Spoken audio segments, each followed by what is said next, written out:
Oui, merci Monsieur le Président. J'aime bien le langage châtié de Renzo Sully, mais des pastilles à 917 000 euros, j'espère qu'on va pas en prendre souvent.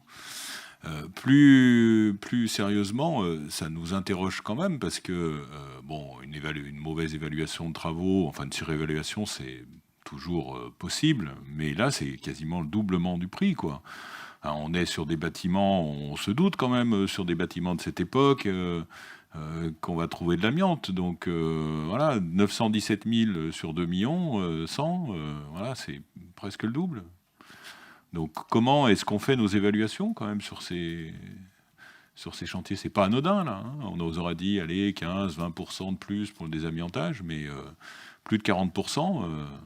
Voilà. Après, sur le fond de la délibération, aucun souci, bien sûr, c'est une opération qu'il faut conduire, mais voilà, les évaluations, quand même, ça nous pose question.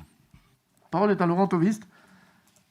Oui, merci Monsieur le Président. Je suis tout à fait d'accord avec ce que vous dites. On a ce problème-là également dans nos communes, mais justement, c'est bien là où je rejoins un peu ce que dit Dominique Escaron. C'est l'effet métropolitain, ça doit être de nous permettre justement de nous doter d'une ingénierie dont nous savons que nous n'avons pas dans nos communes. Il faut être très clair, peut-être à la ville de Grenoble, je ne sais pas, mais en tout cas dans nos communes intermédiaires et dans les plus petites, on n'a pas ça. Donc c'est vrai que c'est un peu inquiétant quand on voit que même à la métropole, on l'a pas. Et je pense qu'il faut qu'on ait une réflexion là-dessus sur comment est-ce que justement nos services peuvent nous accompagner sur ce type d'opération. Parce que si effectivement on prend à chaque fois 20-30% sur l'estimation initiale, voilà, moi je vous rejoins totalement. Enfin, c'était l'ancienne équipe, mais on a eu aussi des surprises sur Fontaine, sur certains terrains où on a découvert au dernier moment qu'il y avait plein d'amiante et qu'on pouvait plus rien faire, hein. C'est une évidence, hein.